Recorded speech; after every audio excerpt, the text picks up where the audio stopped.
Bonjour à tous et à toutes, j'espère que vous allez bien. Aujourd'hui, on part sur les traces des rois qui ont commandé des expéditions vikings.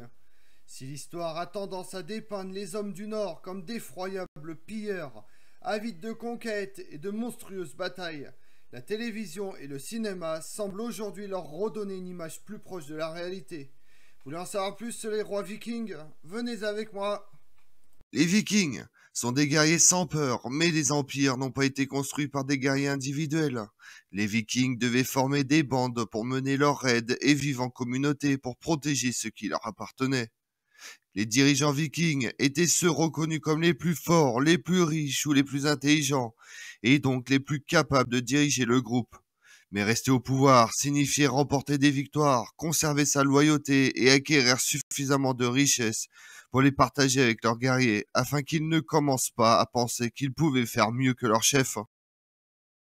Bien que les Vikings soient surtout connus pour les pillages qu'ils ont organisés à travers l'Europe entre le 9e et le 11e siècle, des rois ambitieux ont marqué l'histoire médiévale en établissant des royaumes puissants et respectés à travers toute l'Europe. Ces rois nordiques ont un ambitieux projet politique pour la Scandinavie. Ils souhaitaient mettre un terme aux querelles entre clans et tribus et fonder un empire scandinave autour de la mer du Nord et de la mer Baltique. Certains de ces rois se sont couverts de gloire, d'autres ont connu des destins plus tragiques. Mais tous ces rois et chefs vikings se sont illustrés et ont profondément marqué l'histoire de l'Europe, comme Harald aux beaux cheveux, premier roi de Norvège de 872 à 933, Sven à la barbe fourchue, roi de Danemark de 986 à 1014, ou encore Knut le Grand, roi d'Angleterre de 1016 à 1035, puis de Danemark de 1018 à 1035, et enfin de Norvège de 1028 à 1035, fondant ainsi un immense empire viking.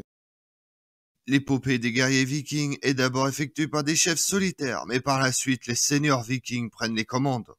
Les plus symboliques sont sans hésiter Ragnar au bras velu, héros de la série Viking, et Roland le Marcheur. Le premier Ragnar Lodbrok de son vrai nom, bien que de nombreux historiens pensent que Ragnar n'aurait jamais vraiment existé.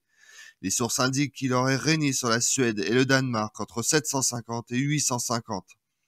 Célèbre pour avoir mené des conquêtes dans l'Empire franc et jusqu'en Hispanie, mais également en Angleterre, où il ne partit qu'avec 2 navires et il trouva la mort.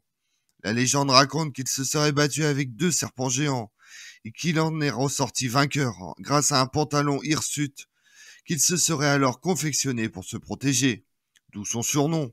Il aurait été capturé et torturé par le roi de Northumbrie, qui attisa la vengeance des fils de Ragnar, qui décide de prendre la mer et de débarquer quelque temps plus tard à la tête de la fameuse grande armée païenne, afin de punir les royaumes saxons d'Angleterre. Le second, Roland, est un viking connu pour avoir mené de nombreuses batailles à la recherche de terres sur lesquelles s'établir, et pour finalement conquérir ce qui deviendra la Normandie.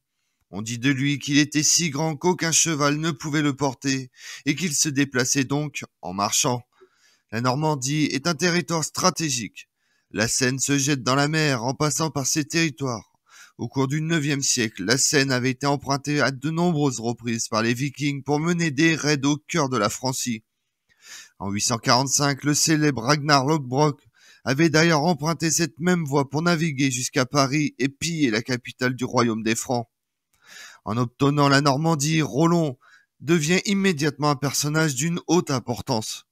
En tant que chef de la Normandie, il devenait de facto le gardien de la porte d'entrée qui menait tout droit vers Paris. Son nouveau statut faisait immédiatement de ce chef viking l'un des personnages les plus importants du royaume de Francie occidentale. Si l'on doit retenir qu'un seul chef viking, il s'agirait de Harald Ier de Danemark, plus connu sous le nom de Harald à la dent bleue. C'est lui qui a donné son nom à un célèbre système informatique permettant d'associer 2 appareils numériques à distance, le fameux Bluetooth, et ce, en hommage à la dent gâtée qu'aurait eu le chef viking, mais aussi au fait qu'il soit parvenu à unir les tribus danoises et norvégiennes au sein d'un même royaume. Le logo du Bluetooth reprend d'ailleurs les initiales runiques de ce célèbre roi. Mais le destin voulut qu'Harald fût couronné à la place de son frère. En effet, Knut meurt lors d'une expédition militaire en Irlande. À la mort de son père, Harald devient alors roi. Malgré son physique chétif, Harald révèle bientôt de grandes qualités d'administrateur et de souverain. Au fil des années, Harald à la dent bleue parvient à unifier les nombreux clans vikings du Danemark. Sous son règne, de nombreuses fortifications destinées à protéger son royaume des envahisseurs sont construites à travers le territoire. En plus des constructions défensives construites au cours de son règne, Harald à la dent bleue est également célèbre pour avoir été le premier roi de Danemark à se convertir au christianisme. Malgré un règne prospère, en 987, Harald fut assassiné par son fils Sven à la barbe fourchue, qui lui reproche sa conversion au christianisme et l'abandon des anciennes traditions nordiques. Sven à la barbe fourchue fait une entrée fracassante dans la scène historique, en tuant son propre père Harald à la dent bleue. En tant que viking attaché aux coutumes et traditions nordiques, Sven à la barbe fourchue était hostile à la politique de christianisation menée par son père. À la suite de ce meurtre, une guerre civile éclate entre les partisans de Sven et ceux du défunt père. Après avoir mis un terme à la rébellion contre son règne, Sven œuvre à étendre ses possessions. Il tourne d'abord le regard vers l'Angleterre qu'il attaque à de nombreuses reprises. Sven tourna ensuite son attention contre le royaume voisin de Norvège. En l'an 1000, à la mort de son rival Olaf Ier lors de la bataille de Svolder, Sven obtient le titre de roi de Norvège. Pendant qu'il combat en Norvège, les Saxons se révoltent contre les Danois présents en Angleterre. Le roi saxon Athalred, le mal avisé, organisa le massacre de la Saint-Brice. L'attaque générale eut lieu le 12 novembre 1002 à travers tout le royaume d'Angleterre. Des milliers de Danois sont massacrés par les armées saxonnes qui veulent les chasser du pays. Après avoir appris la nouvelle du massacre des Danois, le roi Sven lève une armée afin d'exercer une vengeance sanglante contre le roi Athelred. En 1013, après des années de raids, Sven s'embarque vers les îles britanniques, accompagné de son fils Knut, afin de porter le coup de grâce au royaume saxon d'Angleterre. Après de longues années de guerre, Sven parvient finalement à déposer le roi Athelred et à se faire couronner roi d'Angleterre en l'an 1013. Sven à la barbe fourchue règne sur l'Angleterre jusqu'à sa mort en 1014. Knut le Grand est un roi viking qui règne à la fois sur l'Angleterre, la Norvège, le Danemark. Il est également le fils de Sven à la barbe fourchue et le petit-fils de Harald à la dent bleue. Il est communément connu comme le roi viking d'Angleterre sous le nom de Knut Ier. Tout comme son grand-père avant lui, Knut n'est pas destiné à hériter du trône de son père. En 1014, à la mort de Sven à la barbe fourchue, c'est le fils aîné de Sven, Harald Svensson, qui monte sur le trône de Danemark. Toutefois, en 1018, Harald meurt sans héritier, laissant son frère Knut seul héritier légitime du royaume viking de leur père. Pour maintenir son gigantesque empire scandinave, Knut doit sillonner les mers entre ses possessions anglaises et scandinaves afin de mater les fréquentes rébellions qui peuvent survenir. Après être rentré au Danemark pour refaire ses forces, Knut envahit l'Angleterre en septembre 1015, avant la fin de l'année, en le faisant assassiner contre les Anglais menés par Angleterre. Il s'est assuré des revenus réguliers grâce à une bonne perception des impôts, écrasant un visé de 2016 dû en grande partie à la trahison de sa gloire. Lors du grand règne à la fois comme roi d'Angleterre, de Danemark et de Norvège, il règne sur un vaste empire nordique jusqu'à sa mort le V6, tandis que le premier obtint la Mercie et probablement la Northumbrie. Cette situation ne dure pas très longtemps car Edmond meurt le 30 novembre 1016. Knut est alors reconnu comme le seul roi de toute l'Angleterre. Knut le Grand renforce sa position suprême en épousant le 2 juillet 1017 la veuve d'Athelred, Emma, fille du duc de Normandie Richard sans peur. Par cet acte, il consolide les liens politiques et commerciaux entre l'Angleterre et la Normandie, tout en établissant ses intentions de régner en suivant le christianisme.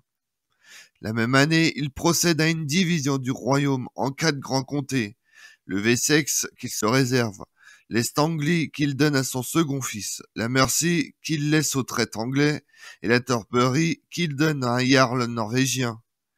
Knut se débarrasse du traître qui l'avait aidé à vaincre Edmond.